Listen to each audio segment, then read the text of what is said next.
다시 한번 소개해 드릴게요. 여러분들께 이제 이야기 보따리를 풀어주실 직무 담당자 분들이십니다. 박수 부탁드립니다. 자, 이제 여러분들이 실제로 궁금해하시는 내용들에 대해서 좀 이야기를 해드려야 할 것 같아요. 먼저 가장 궁금해하실 과연 어떤 사연으로 어떤 노력 끝에 이분들이 이렇게 당당하게 SK인이 되셨는지, 입사를 하게 되셨는지 이 취업 성공담에 대해서 조금 들어보도록 하겠습니다. 네, 말씀을 좀 어느 분이 해주실까요? 네.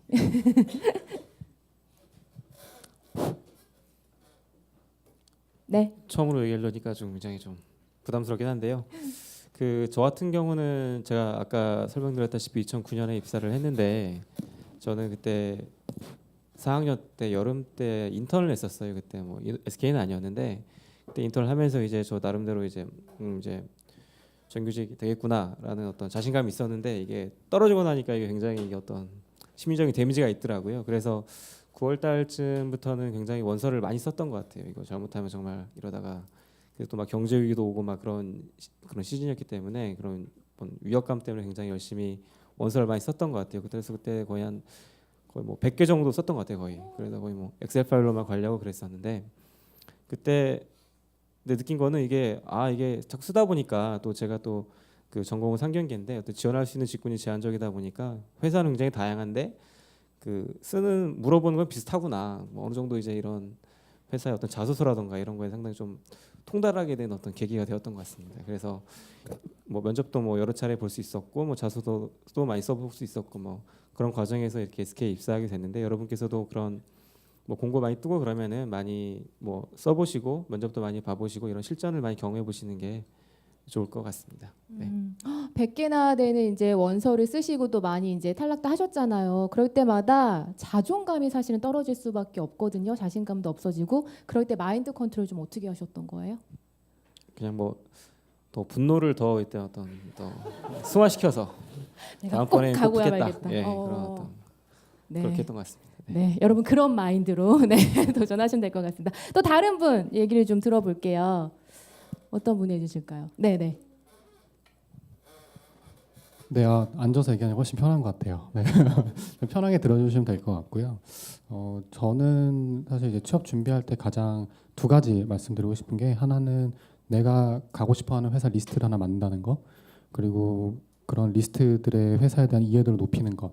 이 두 가지가 사실 가장 자소서든 면접을 준비하는 가장 베이스가 될 것 같아요. 그러니까 왜냐하면은 보통 제가 취준할 때도 그렇고 주변에 이제 제 친구들 보면은 그냥 그 뭐 해커스트 취업 이거나 이제 뭐 사람이 이런 거 보면서 그 취업 달력 같은 거 있잖아요. 그래서 보면서 한 날짜 보고 그냥 떴네 이러면 그냥 자소서 쓰고 이런 사람들도 있어요. 그게 이게 연습 차원에서 하는 거는 좋은 건데 이게 그냥 내가 그냥 어디든 취업을 해야겠다라는 마인드로 하는 건 사실은 효과가 별로 안 좋다고 생각을 해요. 근데 이제 그 리스트를 만드는 거를 제가 뭐 한두 개 이렇게 하는 게 아니라 사실 많은 리스트를 만들 수 있어요. 그런 회사들은 만들 때 대신 그 회사에 대한 이해도는 당연히 높여야 된다는 거고요. 또 하나는 이제 이해도를 높이는 방법이 여러 가지가 있을 텐데 뭐 취업 카페나 이런 데에서 그냥 간단히 요약하는 자료들도 되게 많아요.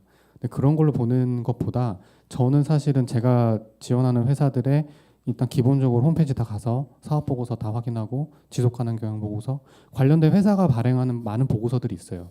그런 거 다 확인하는 것도 되게 좋고요. 그리고 금융감독원 공시 시스템 가서 그 회사의 이제 감사 보고서나 이런 거 보면은 그런 자료들이 다 제3자를 위해서 만든 자료들이기 때문에 그거만큼 설명이 잘 되는 자료가 없어요. 그래서 그런 것들 잘 보시면 이제 그런 거를 이제 잘 보시면 자연스럽게 이제 체화가 되고 그게 이제 자소서나 면접에 그대로 그냥 묻어나요. 자기도 모르게. 그런 것들이 사실 면접분들 이제 임원분들이나 보실 때도 이 친구가 회사에 대해서 관심이 많구나 이런 것들이 사실은 보여지는 거기 때문에 그런 이해도를 가장 높이는 게 가장 좀 중요한 포인트라고 생각이 됩니다. 네, 금융감독원 홈페이지까지 들어가셨어요. 와. 보통 많이 보실 수 있는 그런 공시 자료니까 네. 쉽게 다 보실 수 있으실 거예요. 노력파셨네요. 네, 노력이 있으셨기에 이런 결실이 있지 않았나 하는 생각이 듭니다. 근데 SK인으로서 이제 열심히 이노베이션에서 일을 하려면 역량을 또 갖추셔야 하잖아요. 근데 나 역량 갖췄어요. 그럼 아무도 알아주지 않아요. 이거를 자소서에 어떻게 잘 풀어낼 것이냐. 이게 또 중요한데 SK 이노베이션 자소서가 또 어렵기로 악명이 높잖아요. 이렇게 표현하면 좀 그렇지만 자소서를 잘 튀는 꿀팁이 있을 것 같습니다. 좀 알려주시죠. 네네. 뜸을 들여야 좀 기대감이 있으니까. 네. 아, 진짜 저도 여기 앉아서 하니까 확실히 그죠? 되게 좋네요. 네. 그러니까 이거 말씀을 드려도 되는지 모르겠어요. 제가 작년이랑 재작년에 둘 다 그 HR 쪽에서 현업에 있는 저 같은 그냥 HR 담당 아닌 사람들을 불러다가 자기소개서 이렇게 심사를 부탁을 하시더라고요. 근데 그걸 말씀드려도 되죠? 괜찮아요. 편집 없이 나가니까 네. 그냥 뭐. 근데 이제 그게 그냥 어떻게 오냐면 정말로 자소서 뭉치를 이렇게 빵 갖다 줘요. 그리고 저랑 팀장님이랑 어떤 다른 팀장님이랑 한 페어가 돼서 이 자기소개서를 쭉 검토를 하라고 하더라고요. 저도 그렇게 진짜 할지 몰랐어요. 근데 그렇게 하는데 거기에 정말 안 써 있어요. 뭐 이렇게 그냥 뭐 예를 들면 뭐 기획 1, 뭐 인사 2 이런 식으로 그냥 아무것도 안 써 있고 그냥 자소서만 쭉 써 있는 거예요. 그래가지고 이제 오롯이 그 내용에 집중을 하게 되는데 그 내용을 읽다 보면 너무 많은 자소서잖아요. 정말 이렇게 많은 걸 시간 안에 읽어야 되는데 그게 뭐랄까 너무 저희가 봤을 때 필요 없는 정보들이 많아요. 자기소개서 예를 들면 제가요 뭐 대학교 때 이런 프로젝트를 했는데요. 친구 한 15명이랑요. 한 뭐 7주에 걸쳐서요. 뭐 5천만 원을 만드는 프로젝트였어요. 막 이런 식으로 그걸 되게 장황하게 설명을 해요. 근데 그런 건 그냥 알겠어요. 어렵다는 사실인 걸 알겠는데 그거를 굳이 그렇게 자기의 생각이나 좀 스토리를 담으실 고민 그 자리인데 그거를 약간 그런 되게 의미 없는 정보들의 나열로 좀 끝나는 경우가 많더라고요. 그래가지고 그 질문에 분명히 요지나 의도가 있을 거예요. 그런 거에 대해서 내가 이런 일을 통해서 예를 들면 도전이 경험이 뭐 질문의 요지였다 그러면 내가 어떤 도전을 했고 도전을 통해서 내가 어떻게 한 단계 발전된 인간이 됐고 그 과정에서 이런 생각을 했었습니다. 혹은 어떤 사랑에 대한 질문이다. 그러면 저는 이런 이유 때문에 제가 몸담고 있는 이 조직을 사랑하게 됐고요. 그걸 위해서 난 이렇게 헌신을 하고 있고요. 앞으로도 이렇게 할 거예요.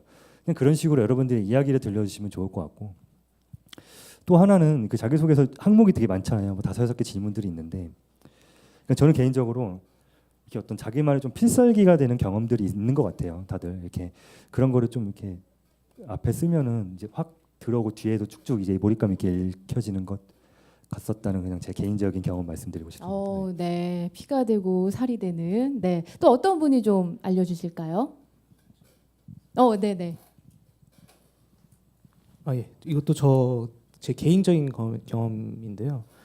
그 자소서 쓰는 것도 나중에 이제 면접이랑 연결이 되는 거잖아요. 그래서 연결되는 건데 이제 이것도 약간 협상이라고 생각을 해서 어떤 일을 보통 예를 들어서 자소서 항상 창의적인 일을 뭐 했냐, 뭐 도전적인 일을 뭐 했냐 하면서 이렇게 쓰시잖아요. 보통 저도 많이 썼고. 근데 쓸 때 이제 항상 이렇게 면접을 조금 생각을 하고 썼던 것 같아요. 그래서 한 줄 썼을 때 어떤 이제 핵심 메시지를 딱 한 줄 쓰잖아요. 그럼 거기서 면접관이 무슨 질문을 할까 생각하고 뭐 다음 문장에 녹여내도 되고 아니면 최소한 머릿속에 항상 그걸 정리를 해놔야 되는 것 같아요. 그래서 면접을 갔을 때 이 사람이 뭘 물어볼지에 대해서 항상 꾸준히 생각을 하면서 자소서를 좀 쓰는 게 좋았던 것 같고요. 이게 실제로 좋은 게 이제 제일 기분 좋더라고요. 딱 면접을 실제로 갔어요. 자소서를 썼는데 근데 그 제가 예상했던 질문이 딱 바로 나오는 거예요. 그러면 그때 이 질문 물어볼 줄 알았어 하면서 이제 약간 자신만만한 태도로 이렇게 물론 건방지게 대답하면 안 되지만 이런 질문 나올 줄 알았지 하면서 대답하면 되게 통쾌하더라고요. 그래서 짜릿하고 그러면 이제 또 상대방의 면접관님이 또 다음 후속 질문을 또 해요. 그것도 이미 생각해 놓은 거예요. 그러면은 이제 또 바로 받아치면 안 되고 한 2초 동안 고민해 주는 척하면서 이제 대답해주면은 면접관님이 이제 뭐 면접 보는 사람에 대해서 이제 신뢰가 생기는 거예요. 그러면 이제 중요한 질문은 다 끝난 거예요. 그러면 이제 약간 마이너 질문 넘어가시고 왜냐면 신뢰가 쌓였기 때문에 더 이상 이 자소서의 진실성이나 아니면 뭐 역량에 대해서는 이제 의심을 안 하시는 거거든요. 그래서 저는 이제 이게 약간 면접 얘기가 될 수도 있지만 그때 항상 그 면접 전에 자소서 쓸 때부터 약간 면접을 그리면서 좀 준비하는 게 좋을 것 같다는 생각이 들었습니다. 앞전에도 똑같은 말이 나왔어요. 면접을 대비해서 자소서를 써라 이런 질문이 나올 걸 예상해서 예상한 질문이 나왔다고 바로 대답하지 말고 포인트는 2초간 텀을 둬라. 알겠습니다. 또 어떤 분이 좀 답변해 주실까요? 저도 네, 우리 표준말고사 하시는 네, 대리님. 네. 저는 고시 준비를 하다가 이제 공부를 접고 취업을 준비하게 됐어요. 그래서 첫 자소서를 쓰고 저한테 멘토인 형에게 자소서를 보냈더니 피드백이 두 줄로 왔는데 한 줄은 그럴듯하게 썼네. 두 번째는 그런데 강다제가 하나도 없네. 라는 거였어요. 이게 되게 원론적인 이야기인데 생각보다 지금 자소서를 쓰고 계신 것들을 읽어보면 내가 없는 경우가 진짜 많아요. 그러니까 내가 되고 싶은 나 혹은 SK에서 원하는 나를 쓰고 있는 거지 나에 대한 이야기는 거의 없다고 보시면 물론 잘 쓰고 계신 분도 있으시겠지만요. 그거 왜 그러냐 생각을 해봤더니 뭐 제가 들어올 때마다 아마 크게 5항목이 있었던 것 같은데 지금도 그런지 모르겠지만요. 뭔가 화려하고 멋진 꼭지를 잡으려고 해요. 한 개당 다. 그러면 엄청나게 대단한 게 나올 것 같은데 아마 여기 계신 분 거의 다 뭐 교환학생, 인턴, 뭐 이런 것들일 거 동아리, 남자 군대 이런 것들일 거예요. 네, 저도 사실 그렇게 썼고요. 그래서 화려하고 멋진 꼭지에 대해서 결코 집착하지 말고요. 진짜 그냥 내 이야기를 하면 될 것 같아요. 뭐 이건 제 후배가 썼던 이야기지만 그 후배가 어떤 회사의 총무팀을 지원하면서 그냥 그렇게 썼대요. 저는 8살 이후로 친구들이랑 모임에서 항상 총무였어요. 라는 이야기를 그냥 썼대요. 근데 이런 것들이 별거 아닌 것 같지만 훨씬 더 진정성 있는 얘기가 될 수 있다고 저는 생각하거든요. 그래서 꼭지에 너무 집착하지 말라는 것과 그리고 자신을 잘 알고 그리고 엄청 냉철한 사람에게 자기 자소서를 한번 보여줘서 정말 이 자소서에 내가 있는지를 피드백을 한번 받아보시는 게 진짜 좋을 것 같습니다.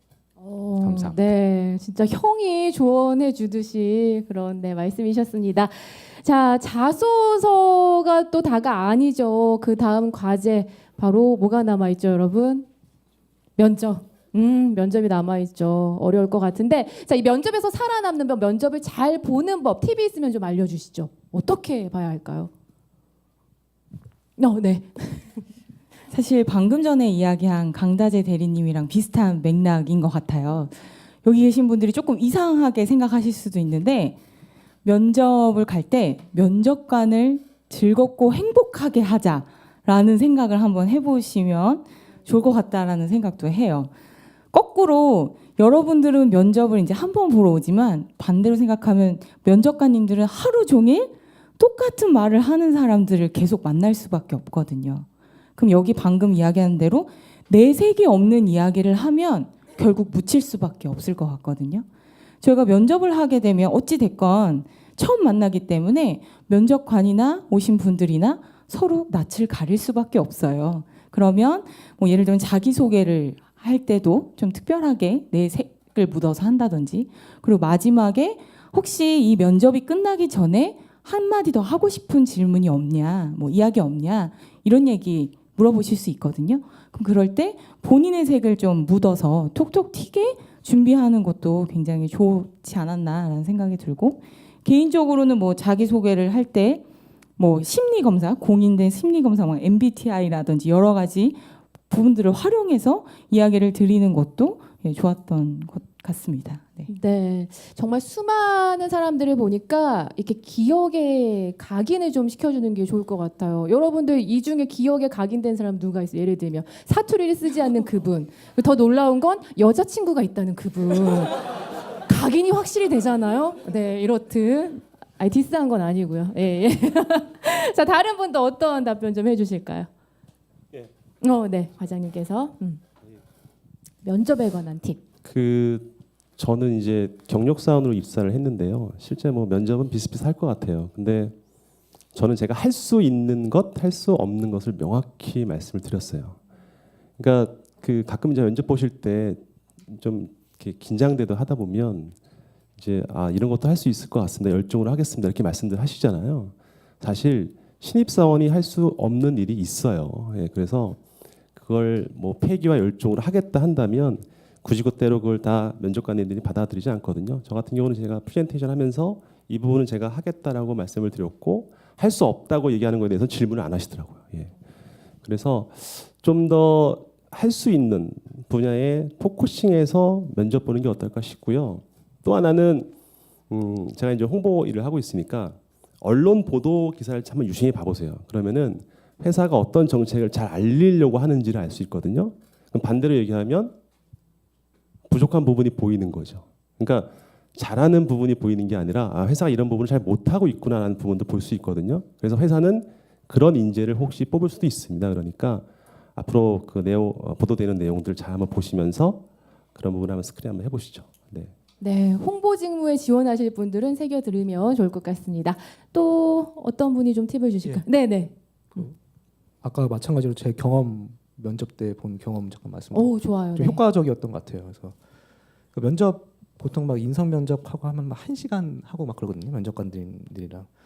그러면 이제 질문이 계속 오가고 답이 오가는데 가끔씩은 이제 준비 못한 게 올 수도 있고 아니면 좀 정리가 필요해서 바로 대답을 못할 때가 있어요. 물론 순발력을 테스트하실 때도 있지만 그렇지 않은 질문들도 있거든요.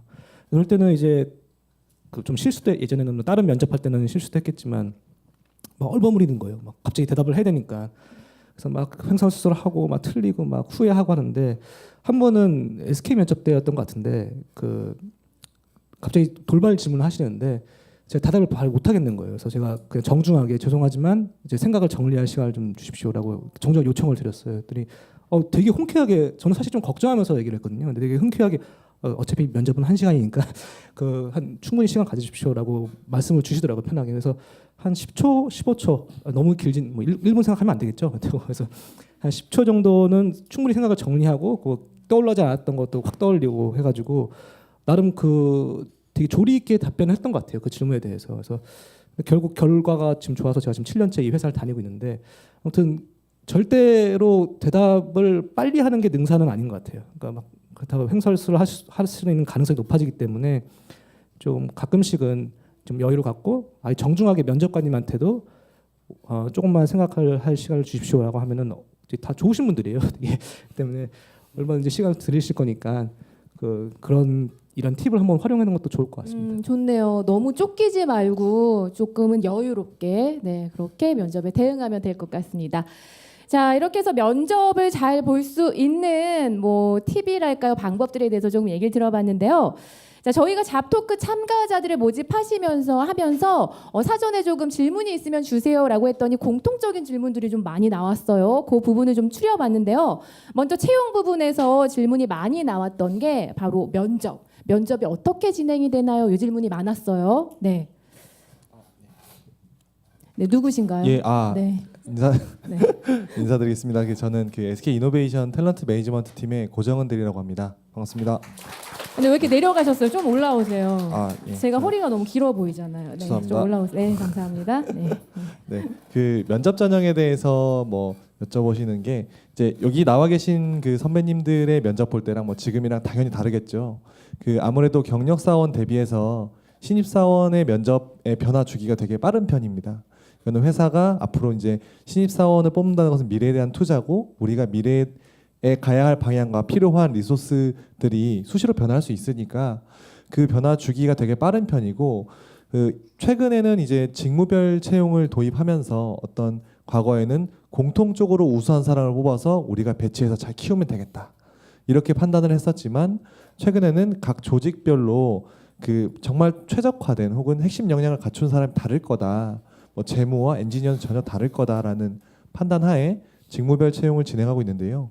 이러한 그 직무별 채용을 최근에 도입하면서 전체적인 면접이 어떻게 좀 바뀌고 있냐면 크게만 말씀드리면 이제 어떤 그 실무에 투입되기 전에 본인이 어떤 여기에 적성이 있는 건지 역량을 갖추고 있는 건지 검증하는 직무 역량 면접이 따로 별도로 있고요. 하지만 이게 너무 완전 실무적인 배우지도 않는 거를 요구하고 이런 것은 절대 아니고 그것에 대한 포텐셜을 볼 수 있는 저희가 툴을 따로 제작을 해가지고 전혀 부담스럽지 않은 수준으로 검증을 따로 하고 있고요. 그리고 이런 직무에 또 치중되지 않고 또 SK만의 인재상에 맞는 사람들을 뽑아야 되고 여기 그 일부에도 다 들으셨겠지만 모든 업무에서 제일 기본이 되어 있는 게 커뮤니케이션입니다.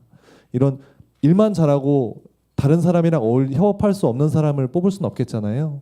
그렇기 때문에 저희가 그런 부분들을 검증할 수 있는 공통 역량 면접을 별도로 운영해서 그 직무와 어떤 이런 태도 혹은 커뮤니케이션 스킬 같은 이런 부분을 균형을 좀 맞출 수 있게 노력을 많이 하고 있고요. 그리고 최근에 이제 어떤 이런 고스펙의 경쟁 취업 준비하면 바로 외국어부터 부터 바로 떠오르시고 이러잖아요. 근데 저희 그 SK 이노베이션에서는 그 비즈니스 직군을 예외로 두고 나머지 직군에는 자기소개서에 영어 점수를 받지 않고 있습니다. 해서 하지만 뭐 소개하면서도 들으셨겠지만 수출 비중이 75%나 되고 글로벌 메이저 회사들이랑 합작을 이렇게 하고 있는데 외국어 점수가 중요하진 않겠지만 외국어 역량은 필요하겠죠. 그래서 그 저희가 면접 전형에서는 별도 외국어 역량 면접을 저희 자체적으로 운영을 하고 있습니다. 그래서 뭐 토익이 990점이든 뭐 800점이든 700점이든 모두 새로운 외국어 역량 면접을 새로 실시를 하고요. 거기서 저희가 평가를 좀 실시하고 있습니다.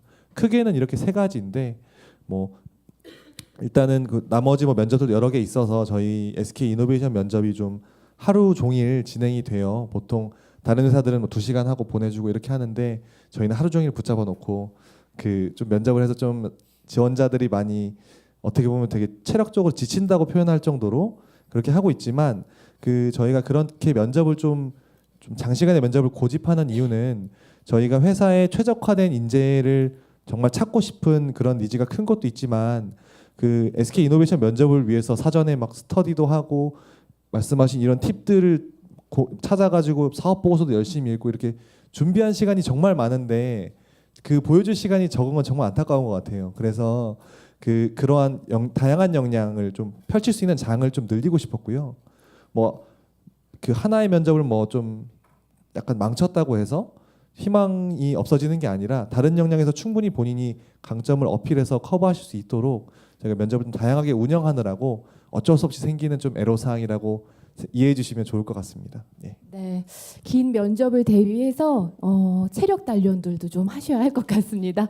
자, 그리고 많이 나온 질문이요. 이 직무 수행을 위한 전공 지식 수준은 도대체 어느 정도여야 하나요? 이 질문이 좀 많았어요. 답변을 해주시죠. 네, 요거는 진 과장님 좀 답변해 주실까요? 네네. 그 HR 인사 직무 관련해서는 사실은 뭐 인적학 개론이라든지 여러 부분에서 알고는 오실 텐데 실질적으로 수행하는 업무에 대해서는 들어오셔서 배우는 게 가장 적합한 직무가 아닌가 싶고요. 하지만 여러분들이 만약에 사전에 갖춰야 될 역량이 있다라고 하면 그 HR 인사라는 직무의 제반 영역에 대해서는 어떤 것들이 있구나라 정도는 충분히 좀 인지를 하고 오시고 제가 생각하기에는 사람에 대한 관점 예를 들면 뭐 평가나 보상 그럼 내가 이 사람을 어떻게 보고 줘야 될까? 이런 식의 그 근본적인 관점을 조금 생각하고 오시면 그게 바로 그 저희 업무에서 바라는 역량이 아닐까라는 생각을 해봅니다. 네. 장태현 과장님도 좀 한 말씀 해주시죠. 일단 저도 방금 진 과장님께서 말씀하신 거랑 크게 다른 의견은 아니고요. 아까 제가 발표 때 말씀드렸던 것처럼 감사라는 업무는 굉장히 다양한 그런 어떤 그런 지식들을 좀 모아가지고 좀 집단지성을 발휘하는 부분이 많다고 말씀드렸잖아요. 그래서 사실은 그런 기본적으로 어떤 기업의 활동의 결과의 어떤 회계장부에 대한 그 리딩 능력은 뭐 나중에 습득하면 되는 거고 기본적으로 그런 태도라던가 뭐 그런 부분 더 중요한 부분인 것 같아요. 그래서 사실 뭐 다 인문계 분들이고 하니까 뭐 회사 들어와서 따라가기 어려울 만큼 굉장히 터프한 어떤 지식을 요하는 부분은 뭐 일단 저희 실 같은 경우는 그렇게 많지는 않은 것 같고요. 아마 다른 그 부서에서도 그럴 것 같다는 생각이 듭니다. 오히려 그런 일단 그런 지원할 때 오히려 아마 그 본인이 이 직무에 지원할 수 있을 것인가 없을 것인가에 대한 고민이 좀 더 많으실 것 같은데 뭐 그런 부분들보다는 내가 이런 공부가 부족하지 않을까라는 부분보다는 좀 더 하고 싶은 거에 좀 더 집중하셔서 그렇게 하는 게 더 중요하지 않을까 그렇게 생각이 듭니다. 네, 참고하셨으면 좋겠습니다. 그리고 채용 부분에서 또 많이 나왔던 질문이요. 재지원하게 될 경우 불이익은 없는지, 공백 기간에 대한 불이익은 없는지 이런 질문이 좀 많았어요. 어떤가요? 재지원과 공백 기간. 예. 두 개 합쳐서 네. 말씀을 드리면 일단 두 개 다 걱정 안 하셔도 된다는 말씀을 먼저 드리고 재지원 부분에 대해서 먼저 말씀을 드리자면 그 사실은 저희 회사 뭐 구성원 규모도 아까 소개해드렸지만 일반 제조업 혹은 이런 뭐 40조나 되는 매출액을 올리는 회사 대비해서 구성원 수는 굉장히 적은 편입니다. 그래서 어떤 자동화된 설비 뭐 이런 산업 구조적인 특성 탓도 있지만 그 어떤 인력 계획에 의거해서 매년 그 철저한 인력 계획에 의거해서 인원을 선발하다 보니까 저희가 우수한 분들을 모두 현실적으로 모실 수는 없는 그런 한계가 있어요.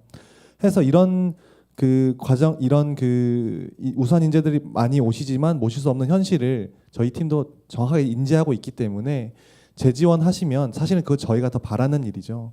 한번 지원하셨다고 해서 다시 쓰면 안 되겠다, SK 다른 계열사를 써야겠다, 혹은 아예 그냥 난 다른 회사로 써야겠다라고 생각하지 마시고, 그 실제 사례에도 저희가 상반기에 인턴 최종 면접까지 갔지만 그 하반기에 다시 지원해서 다시 그 신입사원으로 입사하신 분도 계시고, 여기 12일에 나오셨던 이 패널 분들 중에서도 2번 지원하셔서 붙으신 분도 계셨어요. 이런 저희가 실제 사례들을 보시면서 저희가 내부적으로 그런 필터링을 하고 있는 게 아닌가 하는 오해들은 전혀 없으셨으면 좋겠습니다. 그리고 공백 기간에 대해서 좀 말씀을 드리면, 아까 좋은 얘기가 나왔는데 저희 강대재 대리님께서 고시 공부를 하셨잖아요. 동기분들에 비해서 좀 나이가 좀 많으셨겠죠. 그래서 그런 것들 실제 사례가 여기 있으니까 보면은 저희가 일단은 공백 기간에 대해서 일단 적는란도 없습니다. 저희 자기소개서에 보면 본인이 어떠한 어학연수를 언제 어디로 갔다 왔는지, 인턴을 어디서 언제 했는지, 이렇게 보통 기업의 자소서들이 요구하는 기간까지 쓰면서 쓰는 거 있잖아요. 그런 걸 쓰는 칸이 없기 때문에 저희가 이분이 공백기가 언제인지 이런 걸 전혀 알 수가 없을 뿐더러, 그 심사하시는 분들도 아까 박영훈 대리님이 말씀하셨지만 저희가 심사할 때 그 지원자 인적 사항 같은 거 전혀 드리지 않습니다. 생년월일 적으시긴 하겠지만 저희 나이나 학교, 학점 이런 것들 전혀 적지 않고 오로지 그 심사의 메인이 되는 내용으로만 평가하게 되어 있기 때문에 그런 공백 기간에 대해서는 전혀 걱정하지 않으셔도 될 것 같습니다. 네, 강 대리님 불이익 없으셨죠? 네, 불이익 없었어요. 네, 좋습니다. 자, 그리고 많이 나왔던 질문이요. 이 조직 직무 순환이 어느 정도 이루어지나요? 이런 질문도 많았어요. 네, 답변을 좀 해주시죠. 이번에는 박성태 대리님이 좀 해주실까요? 네.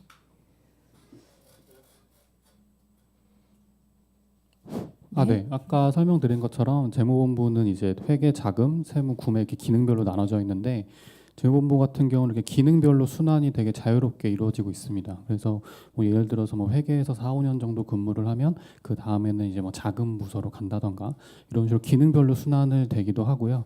또 예를 들어서 회계팀에 그냥 있다고 하면은 그 4년 동안 그냥 똑같은 업무를 하는 게 아니라 그 업무 중에서도 다른 업무를 또 하게 돼요. 그래서 이제 회계를 실제 사례 예를 들면, 원래 회계 처음에 가면 계정별로 담당을 맺어요. 어떤 사람은 인건비를 하는 사람도 있고, 어떤 사람은 재고자산 하는 사람도 있는데, 인건비를 담당하는 사람이 4년 동안 계속 인건비를 할 수는 없잖아요. 그 다음 1년 하고 그 다음에는 또 다른 계정도 담당하고 이렇게 하기 때문에 이런 커리어 관리를 임원 팀장님 분들께서 되게 신경을 많이 써주세요. 사실 그래서 이 친구는 이렇게 했으니까 다음에는 다른 팀으로 간다던가 아니면 기능을 순환하거나 업무를 바꾸거나 이런 식으로 진행을 할 수도 있고요.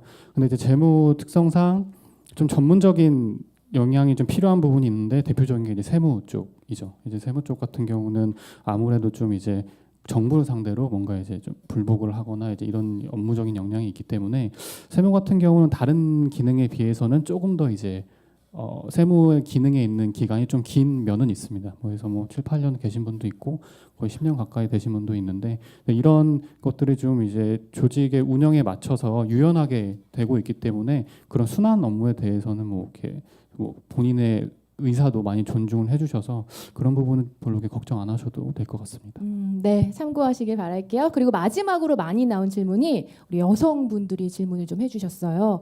여성 구성원에 대한 인식은 어떤가요? 라고 질문해 주셨는데, 진 과장님이 좀 말씀해 주시죠. 네. 요거는 제가 하나 말씀드리고 싶은 게, 저희 회사가 가족 친화 인증 기업입니다. 2012년부터 국가에서, 정부에서 인정해준 가족 친화 인증 기업 중에 한 곳입니다.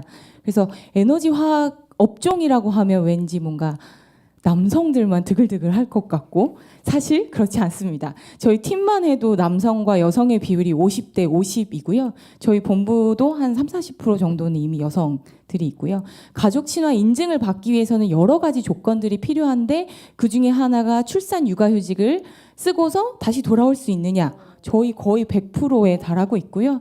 혹시 오시면서 보셨는지 모르겠지만 2층에 어린이집도 이미 마련이 되어 있습니다. 그래서 다른 어느 직군보다도 여성분들이 좀 많이 오신 경영지원 직군 같은데 앞으로 여기 오셔서 출산 육아 걱정 안 하셔도 될 것 같다라는 말씀을 제가 담당자로서 꼭 드리고 싶었습니다. 네, 실례지만 과장님께서는 혹시 뭐 그런 휴가 쓰셨나요? 저는 결혼은 했는데 네. 예, 그 딩크족이라고. 네. 예, 알겠습니다. 네, 또 사적인 질문까지.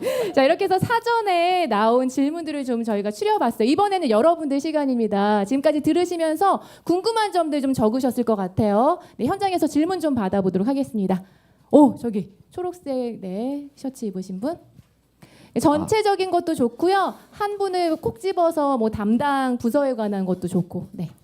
네, 안녕하세요. 조노우입니다. 일단 제가 질문 드리고 싶은 게 두 개 있는데요. 첫 번째는 제가 타 그룹 계열사에서 인사팀으로 근무를 했었어요. 근데 만약에 이게 경력사항으로 넣으면은 득인지 실인지가 첫 번째로 궁금하고, 두 번째로 인사 직무가 포괄적으로 인사 직무라는 거를 지원을 하게 되면 이제 HRD랑 HRM이 있잖아요. 그럼 거기가 본인 선택에 의해서 가는 건지 아니면 임의적으로 배정이 되는 건지 좀 궁금합니다. 네, 제가 답할까요? 대리님 제가 해요? 제가 네, 네, 제가 생각하기에는 다른 뭐 회사에서 인사 직무를 했다는 게 결코 불리할 이유는 없는 것 같습니다. 네, 단도직입적으로 말씀드리면 그런 것 같고, 그런 경험을 우리 회사에서 어떻게 다시 레버리지 할 거냐라는 관점이 더 그 능력 측면에서 중요한 것 같고요. 두 번째는 내가 그 인사 많은 직무 중에서 어디서 일하게 되냐요. 사실 그거는 아무도 모르긴 하죠. 왜냐하면 그때 조직의 상황이라는 것도 있고 인력 계획이라고 아까 전에 설명을 드렸기 때문에 나의 의사와 조직의 상황, 그리고 뭐 어떤 리더의 의지가 반영된 어떤 그런 예술적인 의사결정이라고나 할까요? 예, 그렇게 생각하시면 좋을 것 같습니다. 네. 네, 궁금증 좀 풀리셨어요? 네. 과장님 되게 말씀 잘하시죠. 예, 여기 입사 안 하셨으면 어린이집 선생님 하셨어도 너무 잘하셨을 것 같아요. 네. 자, 다음 질문 좀 받아볼게요. 궁금하신 사항들. 여기 앞에 분, 여성분. 네, 마이크 드릴게요. 자, 어떤 게 궁금하실까요? 이거 올리면 돼요. 저도 그 진현님 과장님한테 여쭤보고 싶은 게 있었는데, 그 아까 말씀해주신 역량이 이렇게 몇 개 있잖아요. 근데 예를 들어서 마케팅이나 홍보 같은 거는 소위 뭐 이렇게 스펙을 쌓기 위해서 뭐 공모전이나 대외 활동 이런 게 많이 있는데 인사 직무는 딱히 관련 그런 게 많이 없다 보니까 어떻게 준비를 해야 될지 사실 잘 감이 안 잡히거든요. 그래서 혹시 조언 있으시면. 네. 그 사람, 제가 아까 전에 말씀드렸지만 마지막으로 가장 중요한 게 사람에 대한 애정이라고 말씀을 드렸잖아요. 내가 만약에 인사 업무를 회사에서 하고 있다면 그 여기 있는 구성원들을 예를 들어 회사에서는 리소스라고 부르고 있는데 그런 사람들을 내가 어떻게 대할까에 대한 그 본인의 생각을 좀 정리하는 게 예를 들면 역량이라고 볼 수 있을 것 같아요. 저희가 역량이라고 하면 KSA 이렇게 세 가지로 구분하거든요. 날리지, 스킬, 뭐 애티튜드. 근데 날리지는 들어오셔서 배울 수 있는 게 훨씬 많은 것 같아요. 그러면 뭐 스킬, 애티튜드 측면인데 뭐 스킬도 사실은 뭐 일부 뭐 와서 배울 수 있는 게 많고, 그럼 마지막으로 준비할 수 있는 게 애티튜드 측면인 것 같거든요. 그래서 그런 부분에서 뭐 여기를 위해서 어떤 역량을 제가 준비해야 될까요?라기보다는 내가 만약 인사 담당자라면 뭐 보상, 뭐 인분 수준에 대해서 어떻게 해볼 것인가를 한번 머릿속으로 생각해 보는 것이 바로 그 애티튜드 측면에서 더 준비할 수 있는 게 아닌가라는, 예, 좀 약간 뜬구름 잡는 얘기지만 예, 드려봅니다. 네. 뭐 혹시 대리님 더 하실 말씀 있으세요?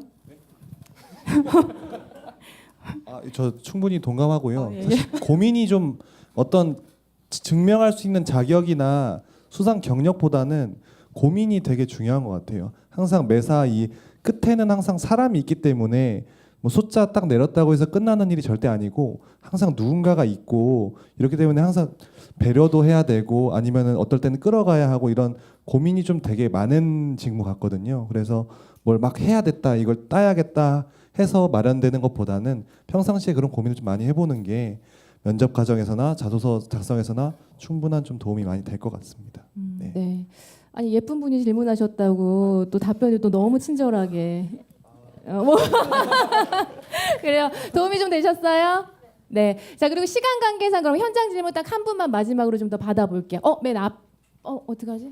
네, 여기 어떡하죠? 가위바위보 할까? 네, 이쪽으로 가까우니까. 자, 끝나고 시간 드릴 테니까요. 네, 앞에 나오셔서 해주세요. 네, 장준기라고 하는데요. 저는 그 아까 강다재 대리님께서 나오셔서 처음 발표해 주시기 앞서서 CR팀 관련해서 질문 안 해주면 어떡하지라고 말씀하셨을 때 세 가지나 준비했습니다라고 딱 표시하고 싶었는데 전달 못했거든요. 네, 그런데 익숙한 억양으로 너무 귀에 쏙쏙 들어오게 설명을 잘 해주셔서 서울 출신이신가요?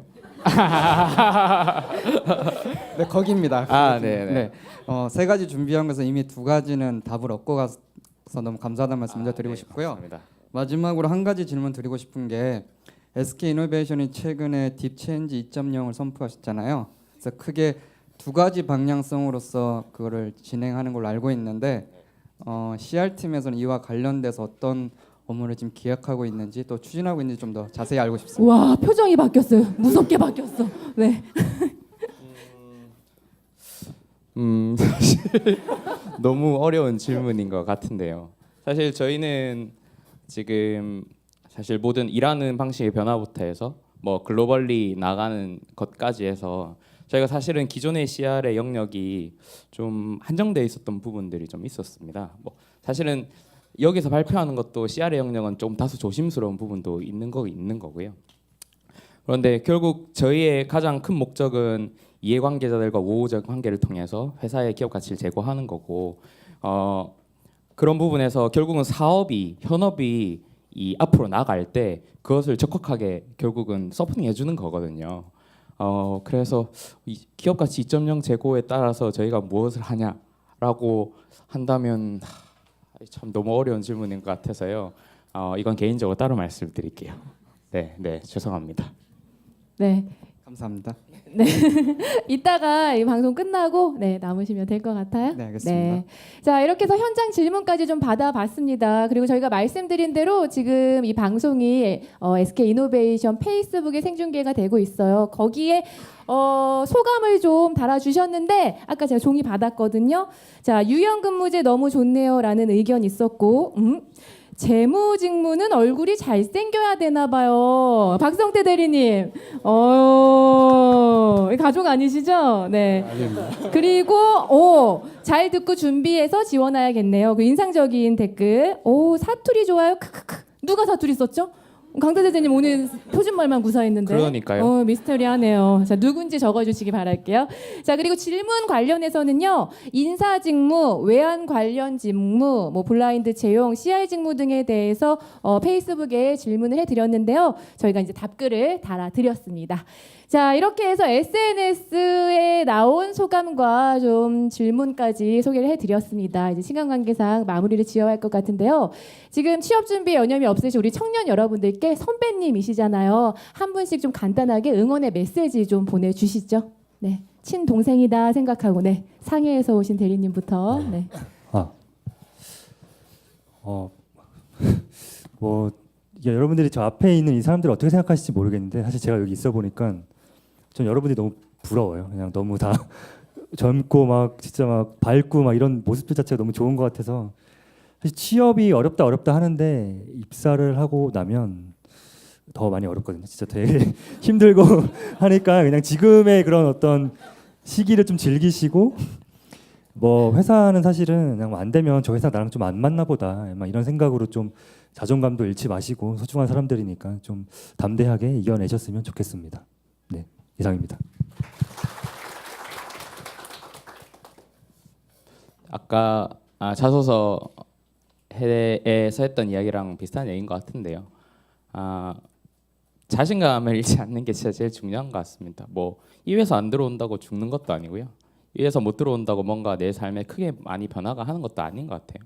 오롯이 영롱한 지금이잖아요. 그러니까 그냥 지금을 내가 충분히 내 가치를 발현하고 이 가치를 알아봐주는 회사가 SK 이노베이션이면 당연히 오시면 되고요. 혹시 아니시더라도 여기 계신 분들 정도면 다 오셨으면 좋겠는데 그렇게 내 가치를 스스로 떨어뜨려 가지 않고 내 가치를 오롯이 영롱하게 빛을 발하면서 그렇게 빛나게 그렇게 이 시기를 잘 견디셨으면 좋겠어요. 감사합니다. 네. 자세히 보아야 이쁘다. 오래 보아야 사랑스럽다. 너도 그렇다. 여기 계신 분들이 다 그런 것 같습니다. 방금 말씀하셨듯이 기업과 나도 다 궁합이 있는 것 같아요. 그래서 그런 부분 꼭 명심하셔서 기왕이면 여기 오셔서 같이 일할 수 있는 예쁜 신입사원들이 되셨으면 좋겠습니다. 감사합니다. 그 뭐 동기분들이 1년 먼저 입사한다거나 좋은 회사 들어간다는 꼭 좀 부럽기도 하잖아요. 사실은 입사해서 진급 먼저 하면 돼요, 저희가. 그래서 그 절대 의기소침하지 마시고요. 제가 꼭 하나 말씀드리고 싶은 거는 분명히 귀하게 쓰이실 다 그런 분들입니다. 네, 열정 잃지 마십시오. 고맙습니다. 예, 그 저는 채용 담당자로서 한 말씀 드리자면 그 여기 좀 오후에 시간 내주셔서 와주신 여러분과 그리고 뭐 좀 각 전국 각지에서 시청하고 계신 그 취업 준비생분들 그리고 이 영상이 나중에 업로드돼서 또 추가로 마감하기 전에 본인의 직무를 위해서 또 시청하실 분들께 이렇게 소중한 시간을 내어서 SK 이노베이션에 관심을 가져주시는데 저 역시도 여러분들의 어떤 그런 수고와 노력을 잊지 않고 공정하고 투명한 채용 절차가 될 수 있도록 열심히 노력하겠습니다. 네, 감사합니다. 네, 안녕하세요. 오늘 그 여러분들 만나니까 저도 6, 7년 전에 동일한 과정을 겪었던 게 생각이 나네요. 근데 그때 합격을 했을 때 제일 좋았던 건 뭐 합격했다는 사실도 좋았지만 저를 묵묵히 응원해 주셨던 저희 부모님이 기뻐하시는 모습을 보면서 더 기뻤던 것 같아요. 그러니까 여러 준비하시면서 많이 힘들겠지만 그 묵묵히 밀어주시는 부모님들을 생각하시면서 그 되셨을 때 또 같이 기뻐해 주실 부모님 생각하시면서 더 힘내시기를 바랍니다. 감사합니다. 네, 취업 시장이 되게 매년 힘들다고 하는 것 같아요. 사실 뭐 저 준비할 때도 어렵다 이랬었고 그 다음도 계속 어렵고 지금도 정말 더 어려워지는 것 같은데 저는 사실은 취업 준비하면서 제가 아까 뭐 기업에 대한 이해도를 높여 말씀을 드렸지만 제가 그렇게 뭐 자료 읽는 것들은 열심히 했지만 이렇게 이런 행사를 직접 찾아본 적도 없었어요. 그래서 오히려 이런 분들 이렇게 진짜로 참석하시고 지금 이렇게 페이스북을 보시는 분들은 오히려 인사 입장에서 뭐 애티튜드가 이미 된 게 아닌가라는 생각이 들기도 하고요. 그래서 여러분들 항상 진짜 제일 중요한 건 자신감인 것 같아요. 그러니까 회사에서 뽑아주세요보다 내가 이 회사 가야겠다라는 자신감을 가지시고 이제 여러분들 말씀하신 것처럼 이제 자존감 잃지 마시고 마지막까지 힘내시기 바랍니다. 감사합니다. 마지막에 얘기를 하려니까 뭔가 막 자꾸 막 더 잘 해야 될 것 같아서 굉장히 부담스럽긴 한데요. 그 저는 아까 말씀드렸던 것처럼 그 감사라는 업무가 그렇게 쉽게 접근하기 힘드실 것 같긴 해요. 뭐 지원하고 이렇게 하실 때 다른 회사에서 뭐 공고도 많지도 않고. 근데 아까 말씀드렸던 것처럼 제가 지금 감사실에서 제일 오래 근무하고 있거든요.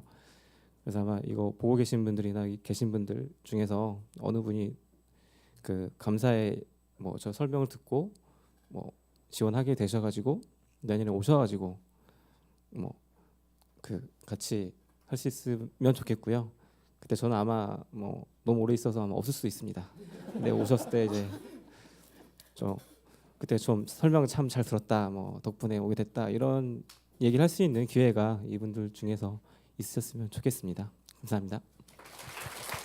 네, 선배님들의 응원의 한마디 잘 들었고요. 그리고 오늘 제가 초반에 오프닝 때 인사를 잠깐 드렸죠. 오늘의 스페셜 게스트 인재개발실의 김상호 실장님께서 바쁘셔서 저는 이제 중간에 가실 줄 알았는데 끝까지 함께해 주셨습니다. 실장님께서도 네, 우리 청년들께 응원의 메시지 한 말씀만 좀 부탁드릴게요. 마이크 좀 주세요. 네, 방금 소개받은 인재개발실의 김상호입니다. 저는 채용과 휴먼 리소스 디벨롭먼트를 맡고 있습니다. 근데 사실은 중간에 가려고 그랬거든요. 근데 고정은 우리 대리가 끝날 때 한마디 부탁드린다고 해서 끝까지 남아 있었습니다. 그 저희 회사 제가 유공 시절에 들어와서 20년이 넘었습니다. 굉장히 좋은 회사고 그리고 올해 그 어느 해보다 많은 인원들을 뽑을 예정입니다. 그래서 많이 지원해 주시기를 바라겠고요. 제가 그래도 마지막에 남아서 여러분께 팁을 하나 드리면 제가 이제 최종 면접 CEO들이나 부사장들 전무들 면접 볼 때 같이 들어가서 면접을 많이 보게 됩니다. 그때 이제 많이 하는 질문과 그리고 또 어떤 면을 보고 뽑게 되는지를 말씀을 드리면 한 세 가지로 말씀드릴게요. 우선은 절실함입니다. 여러분들이 과연 우리 SK 이노베이션에 왜 필요한지, 이노베이션과 왜 맞는 사람인지 이런 부분들을 잘 어필하시는 게 중요한 것 같고요. 두 번째는 소위 말하는 러닝 어질리티라는 겁니다. 여러분들이 경험을 자기소개서에 굉장히 많이 써주셨는데 그냥 그 경험에 그치는 게 아니고 과연 이 경험을 통해서 내가 뭘 배우고 느끼고 학습했는지 이런 부분들을 잘 어필하시면 좋은 점수를 받을 수 있을 것 같고요. 마지막으로는 솔직함입니다. 솔직하고 당당함입니다. 지난번 1차 연구개발 그 잡톡할 때 누가 나와서 또 그런 질문을 받았을 때 이런 대답을 했다 그러는데요. 자네는 부산 출신인 것 같은데 SK에 들어오면 롯데와 SK 중에서 어느 팀을 응원할 건가 이렇게 질문을 받았다고 합니다. 그 친구의 대답은 저는 SK를 사랑하겠지만 제 피 속에는 거인의 심장이 뛰고 있습니다. 뭐 이런 얘기를 해서 굉장히 좋은 점수를 받았다 그러는데 굉장히 솔직하면서도 당당한 답변이었던 것 같습니다. 그렇게 여러분들도 솔직함과 당당함을 가지고 지원하시고 또 면접을 이렇게 응하시게 되면 좋은 점수를 받고 입사하실 수 있을 것 같습니다. 자, 끝까지 용기 잃지 마시고 저희 회사에 꼭 도전해 주시길 기대하겠습니다. 감사합니다. 네, 진정한 꿀팁 주셨습니다.